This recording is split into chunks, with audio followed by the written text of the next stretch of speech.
January 17, 1942. The North Atlantic churns beneath a low iron-gray sky.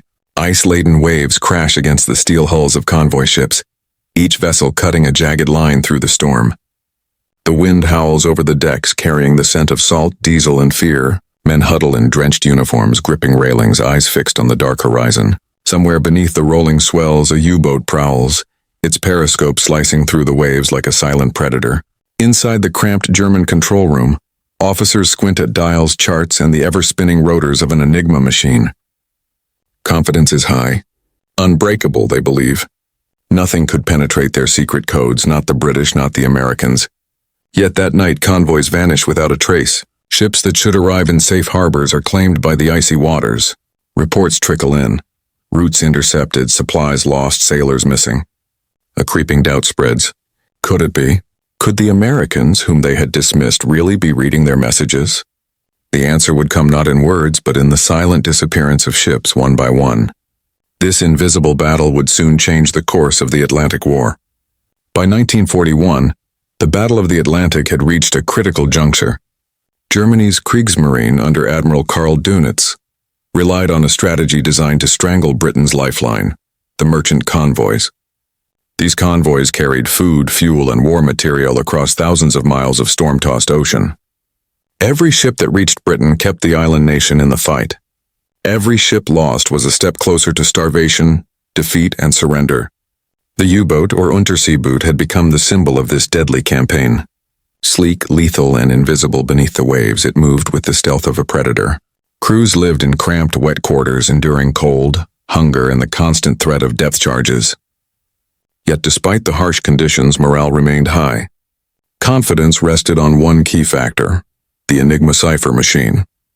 The Enigma, a German invention with complex rotors and daily changing keys, encoded messages into strings of letters that seemed random and unbreakable. German naval officers believed it was impossible for the Allies to decode. It was their invisible shield, a safeguard that allowed U-boats to strike anywhere along the Atlantic convoy routes without fear of interception. Across the ocean, Allied intelligence was quietly assembling. In Britain, Bletchley Park had become the nerve center of code-breaking. Mathematicians, linguists, and engineers worked tirelessly to unravel the mysteries of Enigma. By 1941, British teams had achieved partial successes, capturing key codebooks from sunken U-boats and raid operations along the European coast. Each breakthrough, however, came at great risk. Every decryption had to remain secret.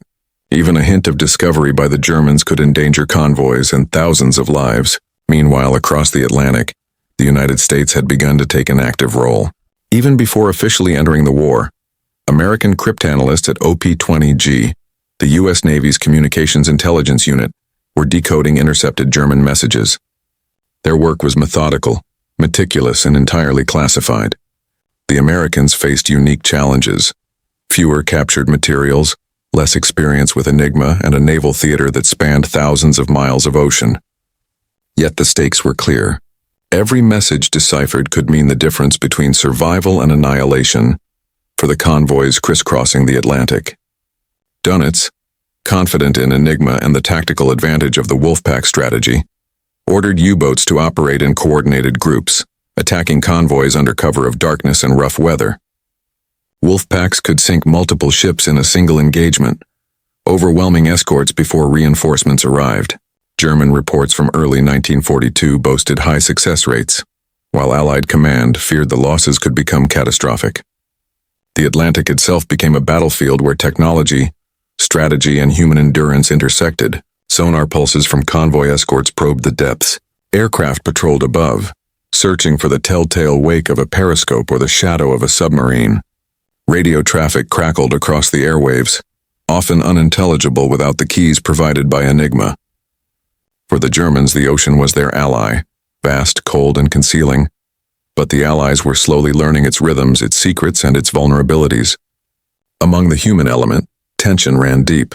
German U-boat crews trusted their machines implicitly. The Enigma's rotating rotors, lights, and daily key sheets were sacred.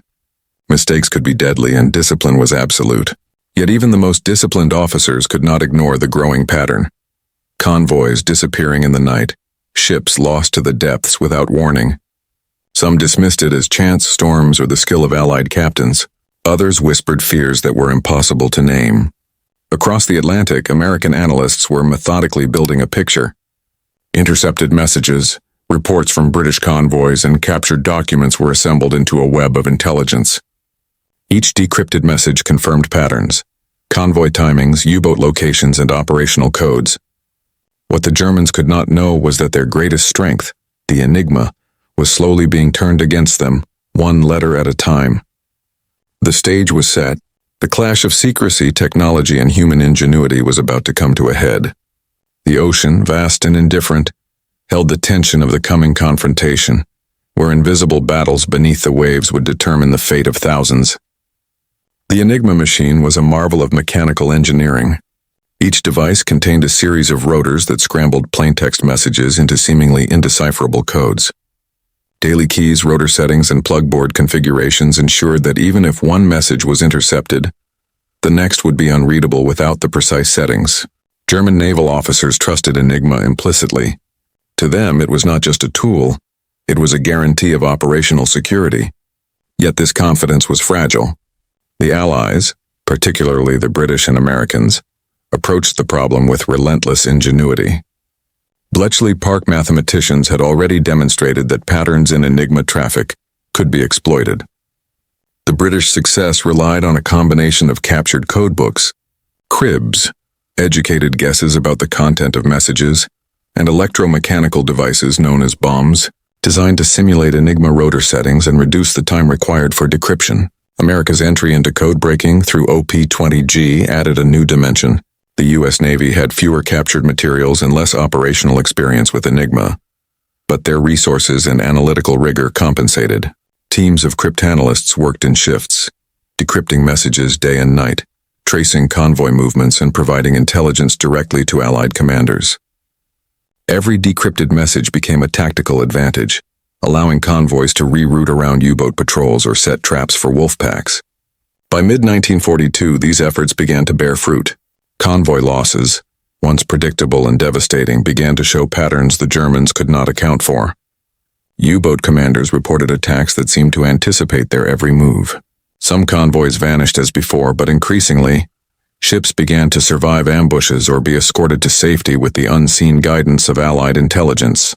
The German response was one of disbelief and growing anxiety. Admiral Dönitz, who had placed absolute faith in Enigma, struggled to reconcile the losses with his assumptions. Reports from U-boat commanders were inconsistent. Some claimed mechanical failures, others blamed Allied ingenuity. Yet the true cause, the quiet work of American and British cryptanalysts, remained hidden. Every lost ship eroded confidence, sowing doubt in an organization that had previously believed itself invulnerable. Technically, the challenge of cracking Enigma required more than brute force. Analysts had to understand the machine's logical structure, anticipate its daily key changes, and account for human error in message preparation.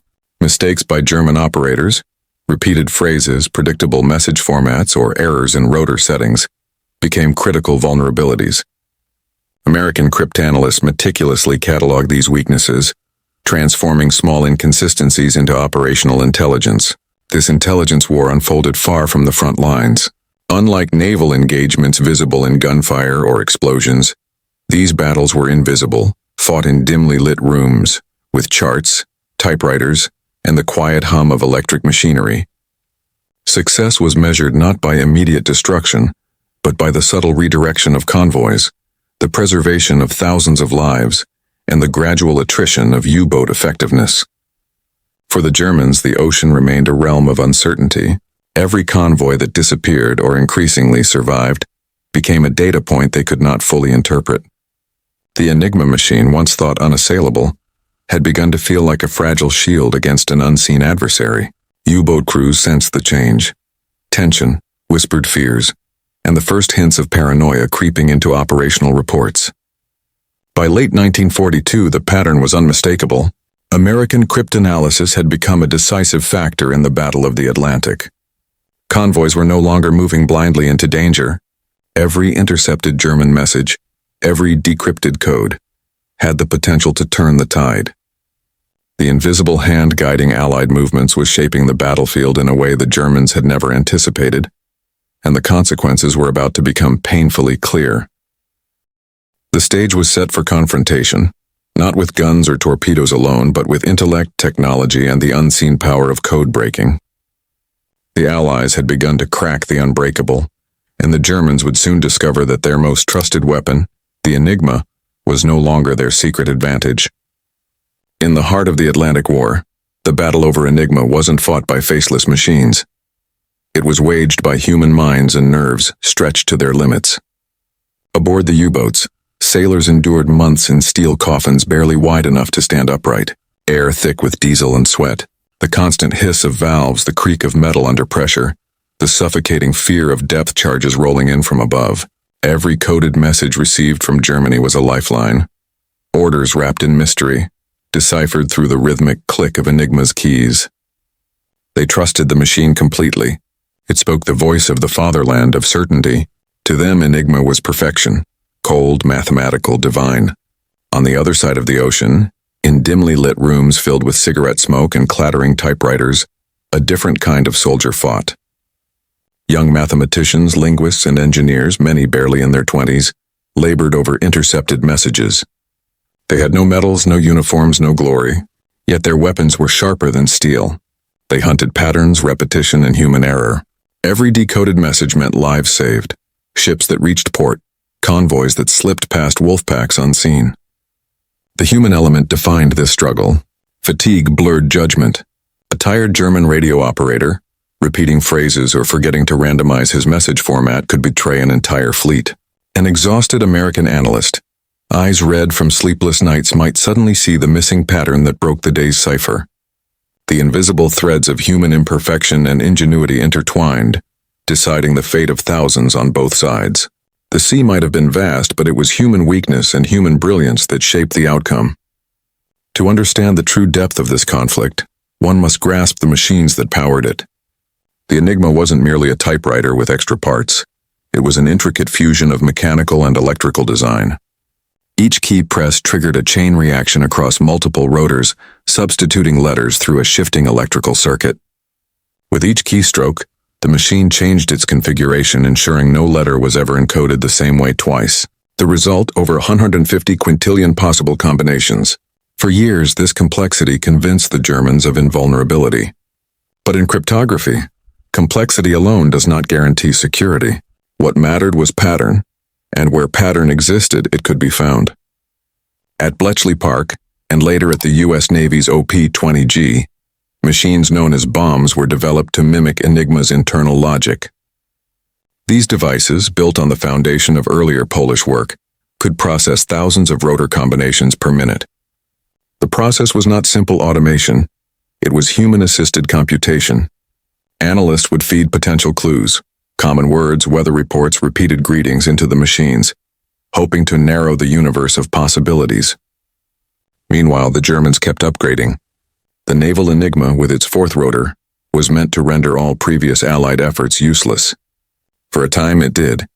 The British referred to this version as Shark. Its introduction in early 1942 temporarily blinded the Allies to U-boat communications. During that blackout, convoy losses surged, but the Americans adapted quickly. New bombs, faster and more precise, were built with U.S. industrial capacity behind them. Each success was fragile. The Germans changed keys daily, sometimes twice. Every day was a race against time. If the Allies failed to crack the new key before midnight, all intercepted messages became meaningless. It was a battle of machines and intellects operating at the limits of human endurance. Technology, once a symbol of German supremacy, was being turned against its creators. The Atlantic convoys were more than dots on a map. They were arteries feeding Britain's survival. Every tanker, every cargo ship, every escort destroyer formed part of a living network that pulsed with vital supplies. Donuts' wolf packs hunted these convoys in coordinated strikes, often attacking under the cover of darkness, surfacing to unleash torpedoes in deadly succession. Early in the war, this tactic worked flawlessly. Convoys were predictable. Routes were known. Enigma encoded messages guided U-boats directly into position. Between 1940 and 1941, losses reached catastrophic levels. thousands of sailors and millions of tons of cargo sent to the bottom. To the Germans, the Atlantic seemed securely in their grasp. Then patterns shifted. Convoys began to arrive intact. Ambushes failed. U-boats entered hunting zones only to find empty seas. It was as though the Allies had developed a sixth sense, an unseen ability to anticipate every move. In reality, it was intelligence, signals intercepted, decoded, and acted upon in near real time. The Americans, working in tandem with Bletchley Park, began feeding decrypted Enigma data, codenamed Ultra, to naval commands. Convoy routes were altered based on decrypted orders. Patrol zones were shifted. Decoy convoys were even staged to mislead German command. Donitz's wolf packs began to lose their bite. What had once been the hunter's advantage turned into a desperate struggle for survival. U-boats found themselves ambushed by aircraft, depth-charged by escorts, or forced to retreat before ever firing a shot. The Germans couldn't see the hand directing these events, but it was there, in Washington, in London, in the quiet offices where codebreakers worked unseen. Every successful convoy crossing represented not only a logistical victory, but a triumph of intellect over faith in machinery. And yet, even as the Allies' success grew, a dangerous game was being played. If the Germans realized Enigma was compromised, they would change everything. Rotors, procedures, encryption methods, and years of effort would be lost overnight. The codebreakers had to remain invisible, their success hidden behind the illusion of chance. It was a war fought in shadows where knowing too much could destroy the advantage entirely. The storm at sea had become more than a fight of steel and torpedoes. It was now a duel of minds, machines, and secrets. Each side believed it understood the other. But as 1942 bled into 1943, the Germans' confidence would begin to unravel. At the center of the German U-boat campaign stood Admiral Karl Dönitz, a man of precision, discipline, and unwavering belief in the power of his submariners. His strategy, the Rudel tactic or Wolfpack tactic, had turned the Atlantic into a graveyard for Allied ships. Dönitz was not reckless. He was methodical, convinced that the combination of superior tactics and unbreakable communications gave him absolute control of the sea war. Each day he directed the positions of dozens of submarines through encrypted Enigma messages. Orders left his desk in Paris or Lorient and traveled through the air, bouncing across frequencies safely cocooned in coded letters. He believed the system flawless. Even if a U-boat was destroyed, Enigma's ever-changing keys ensured operational secrecy. When reports of increasing U-boat losses began reaching headquarters, Dönitz's initial response was disbelief. He attributed the setbacks to chance, improved Allied escort coordination, or the growing air patrol coverage over the Atlantic. But as 1942 unfolded, the patterns grew undeniable. Convoys were slipping past wolf packs with uncanny precision. Patrol zones that should have been rich with targets were turning empty. In his war diary, Dönitz noted his frustration. He suspected leaks within the chain of command, perhaps even traitors. Yet the idea that the Allies could read his encrypted messages seemed preposterous, an insult to German engineering and discipline. Still, suspicion crept in. He ordered operational changes, more frequent key rotations, stricter radio discipline, reduced transmission times. These measures brought temporary relief, but the losses resumed soon after. Unknown to him, across the Atlantic, American and British cryptanalysts were adapting just as quickly. Each procedural change, each shift in communication, became another puzzle to solve. Dönitz was fighting an enemy he could not see, one that did not fire torpedoes or drop bombs, but one that could see every move he made. Leadership in such a war required more than courage. It demanded trust in the unseen. For Dönitz, that trust would prove fatal. The German Naval Command's greatest strength, its faith in technological superiority, was also its downfall. The Enigma's reputation as unbreakable created a psychological barrier stronger than any encryption. It fostered complacency. Commanders sent longer messages than necessary, filled with detailed tactical information, believing the code made them invisible. Some operators reused message phrases out of habit. Others neglected security updates under pressure. Each small oversight became an opportunity for Allied cryptanalysts. Within the walls of Allied intelligence centers, these flaws were meticulously documented. Cryptanalysts noticed recurring patterns, identical openings, repeated weather reports, and even personal greetings between officers. What the Germans viewed as harmless routine became the cracks through which the Allies entered their hidden world. By the time Dönitz began implementing stricter communication protocols, the damage was irreversible. The Allies had already built a system of predictive intelligence around German behavior. Every Wolfpack movement, every new patrol order was anticipated. The Germans were fighting ghosts, convoys that no longer sailed where expected, aircraft appearing in places they should never have reached, destroyers waiting at the exact coordinates of rendezvous points. The overconfidence extended beyond the battlefield. In Berlin, senior officers dismissed reports of code breaches as Allied propaganda. Even after the British and Americans achieved significant operational victories linked directly to decrypts, the German High Command insisted Enigma remained secure. They underestimated not only Allied intellect, but Allied collaboration, a partnership that united resources, mathematics, and industrial capability across continents. By 1943, this arrogance had become catastrophic. The U-boat fleet, once a symbol of German dominance, was bleeding dry, yet the command structure remained blind, still believing in the machine that betrayed them. The enemy had never looked so confident, right up to the moment their fleets began to vanish beneath the waves. Behind the triumph of code-breaking lay a profound moral dilemma. The Allies, particularly those handling ultra-intelligence, faced the impossible task of using information without revealing its source. If the Germans discovered that Enigma was compromised, they would overhaul the system entirely, and years of cryptanalytic progress would vanish overnight. This meant allowing certain ships, even entire convoys, to be lost, so that the secret could live. Intelligence officers knew that every intercepted message carried a choice: act and risk exposure, or stay silent and watch men die. It was a cold arithmetic, one few could bear to confront directly. For the Americans and British alike, this became the silent burden of victory. Decisions made in sealed rooms determined who lived and who perished at sea. Commanders received orders with no explanation. Reroute this convoy, delay that departure, never knowing that those directives came from decrypted German orders. To them, the timing felt like intuition. In truth, it was the product of minds who bore the unbearable weight of foresight. Strategically, the mastery of Enigma changed everything. The Atlantic shifted from a theater of chaos to one of controlled precision. The Allies began to dictate tempo and geography. U-boats became reactive, hunted rather than hunters. But for all its success, the intelligence war was built on secrecy and sacrifice.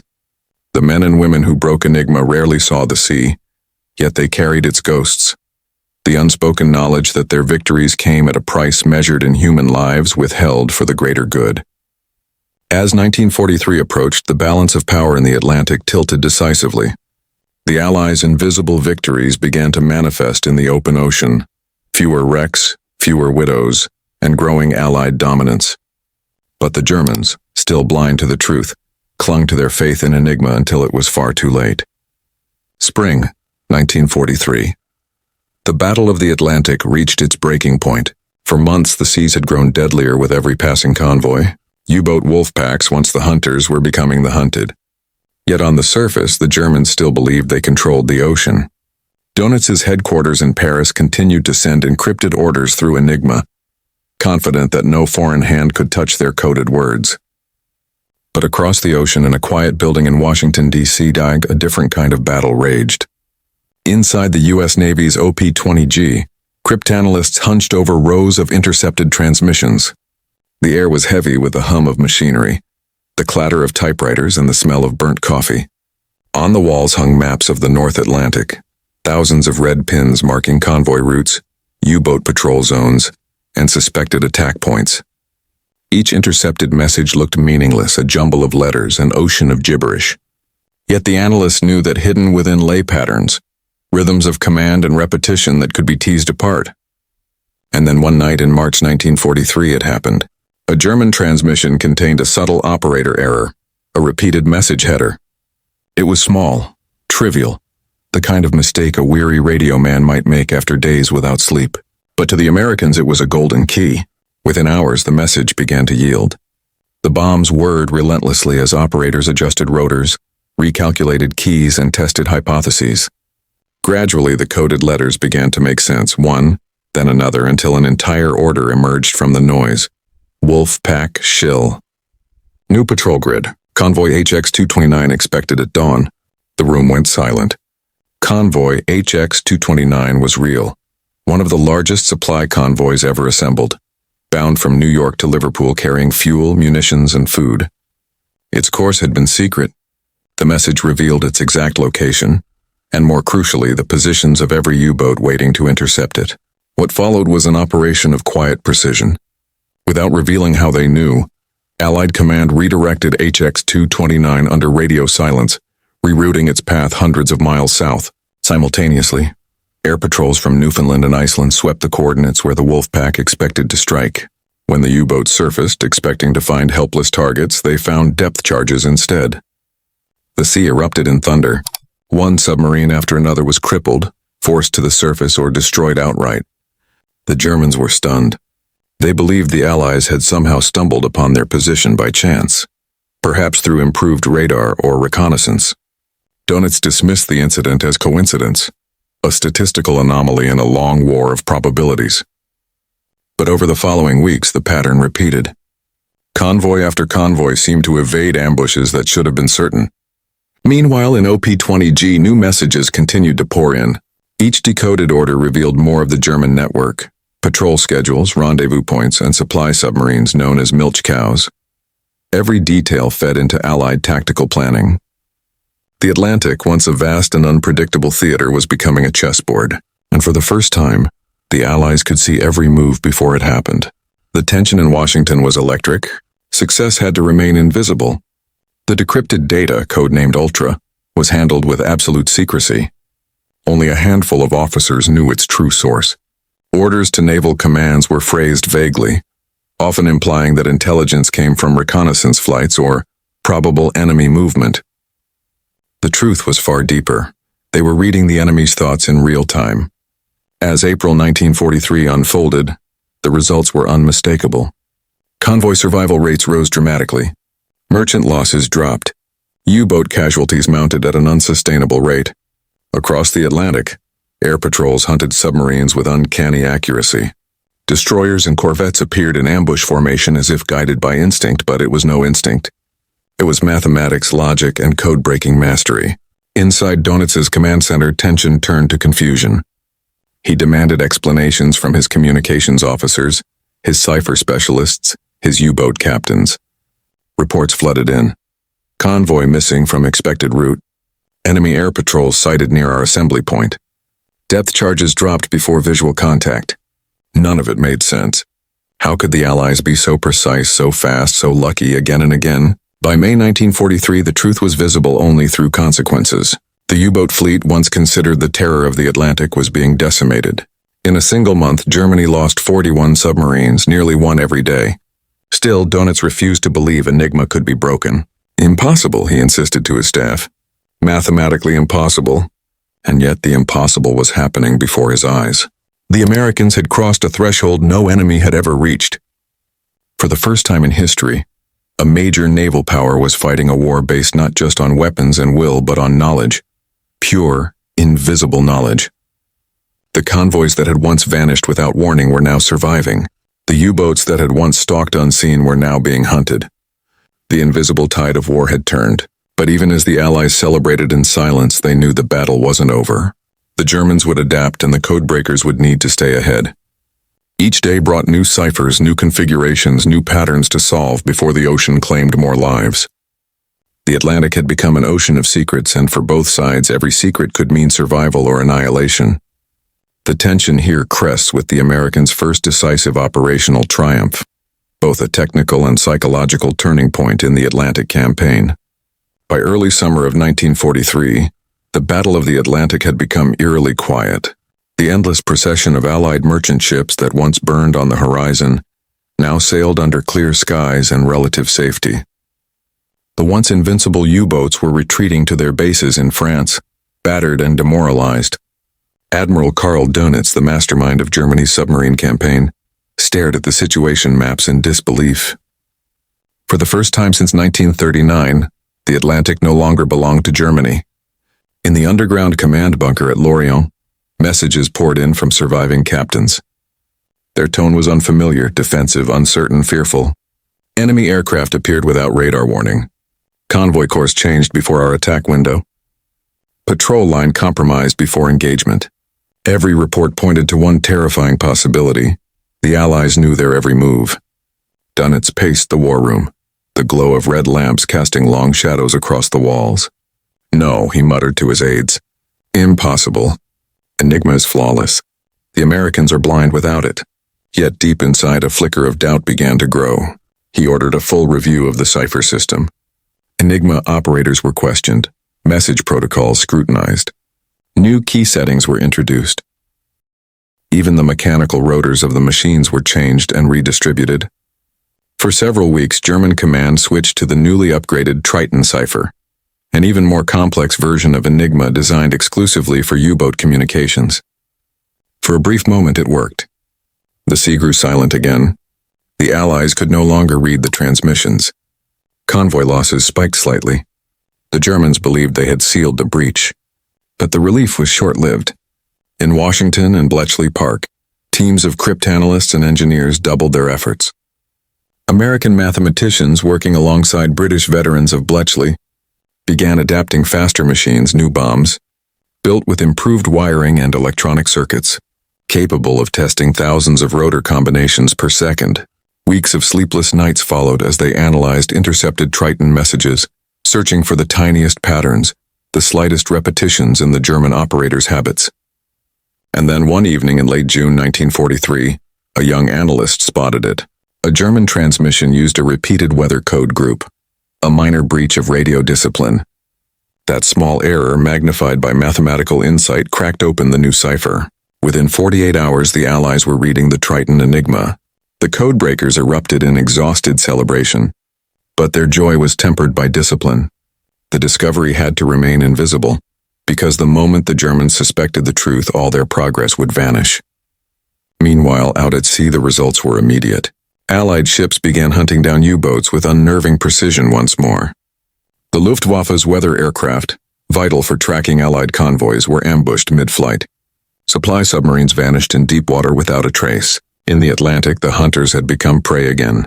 On the bridge of U-459, one of Germany's massive milch cow refueling submarines, Kapitänleutnant Georg von Wilamowitz stared into the black ocean. His crew worked in silence, refueling smaller U-boats under the cover of night. Suddenly, sonar pings echoed through the water. Slow, deliberate, terrifying. Depth charges followed moments later, bursting like underwater thunder. Metal screamed, lights failed, and chaos erupted. U-459 never resurfaced.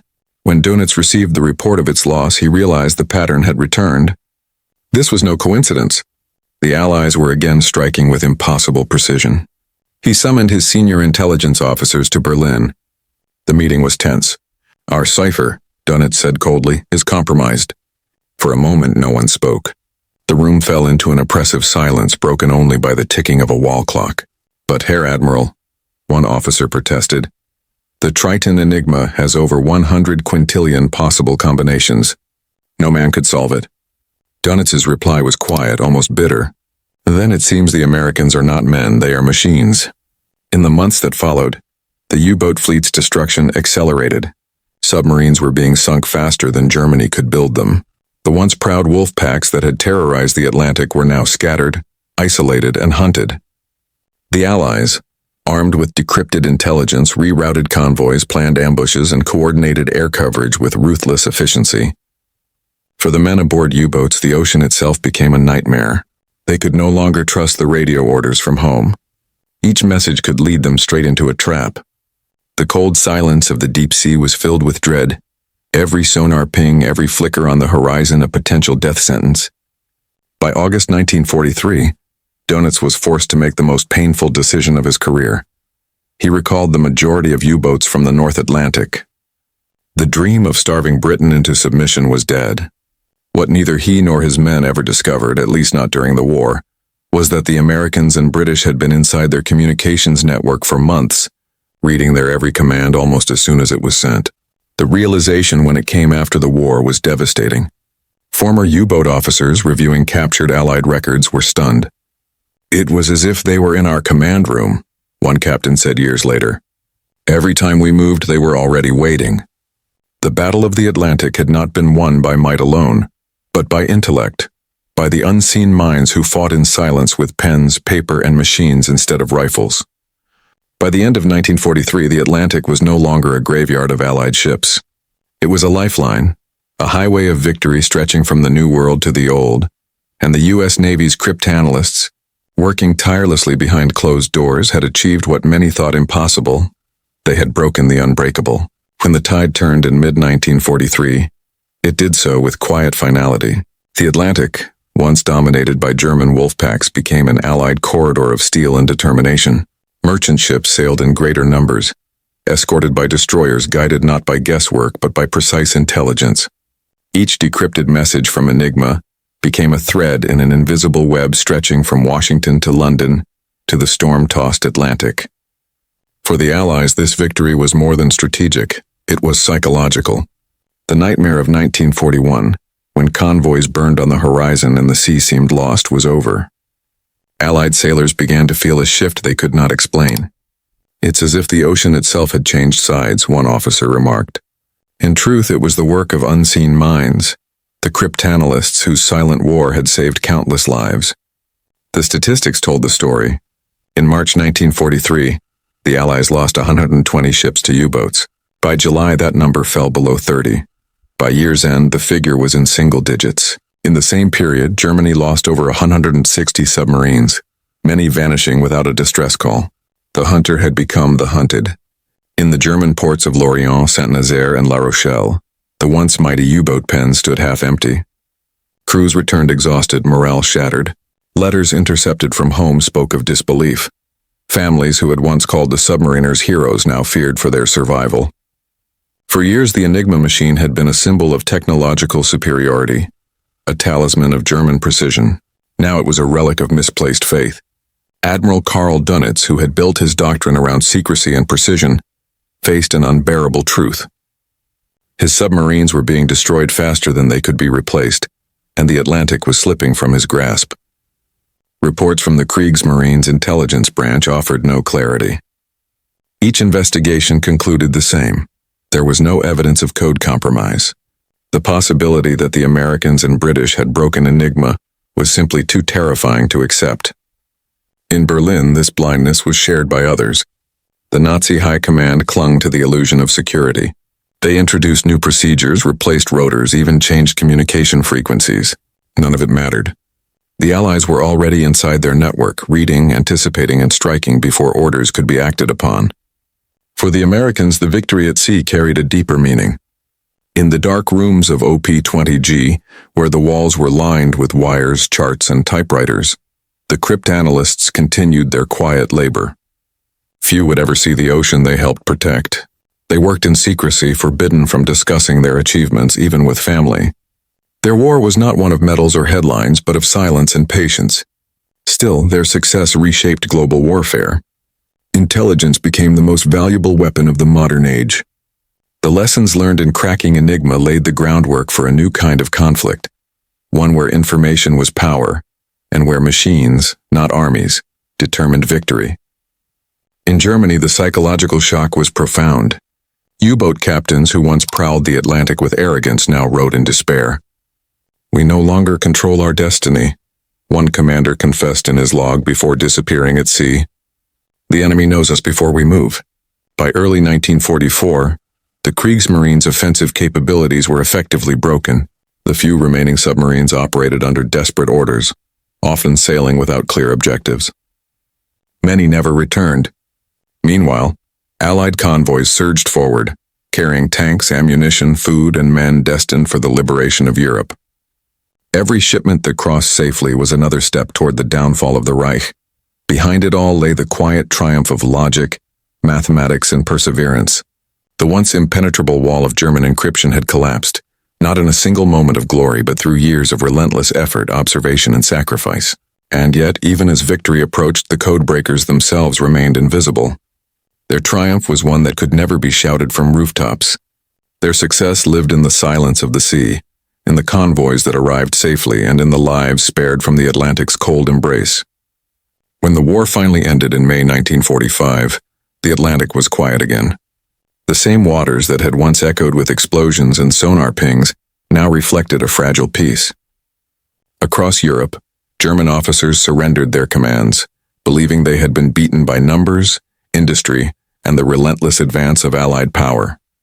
Few realized that the real weapon had been knowledge, harvested from their own encrypted words.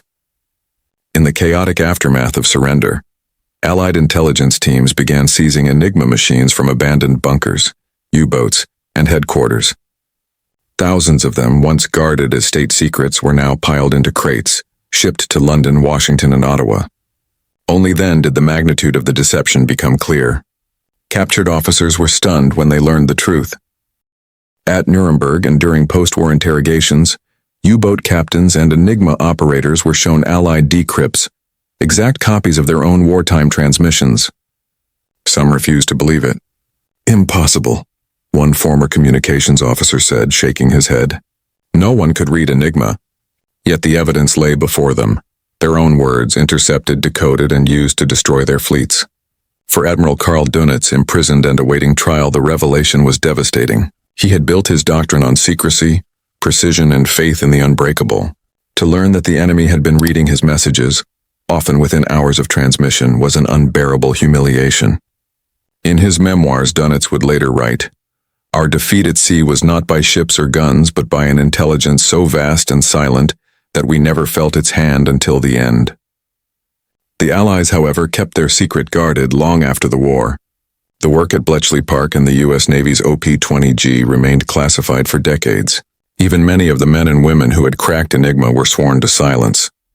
They returned to civilian life, carrying the weight of a secret that had changed history. Only in the 1970s did governments begin to declassify the files, revealing the scope of the operation known as Ultra. Historians would later estimate that the breaking of Enigma shortened the war in Europe by at least 2 years and saved millions of lives. The codebreakers, whose names were once unknown, emerged as pioneers of a new age. Among them were figures like Alan Turing in Britain, and the lesser-known but equally brilliant American analysts who worked at OP-20-G and Arlington Hall. Their methods would lay the foundation for modern computing, cyber intelligence, and digital encryption. Yet for those who had trusted Enigma, the emotional impact never faded. The machine had been a symbol of German technical genius, a source of pride in a nation obsessed with engineering perfection. To discover that it had been silently turned against them was a blow not only to their military confidence, but to their sense of national identity.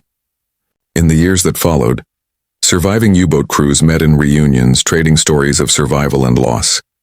Many still spoke of luck, of bad timing, or fate. But in private, the realization settled in. Their fate had been written in code, and the enemy had been reading it all along. For the Americans, the Enigma story was just the beginning. The cryptanalytic infrastructure they built during the war evolved into a permanent intelligence framework. The birth of modern signals intelligence, or SIGINT.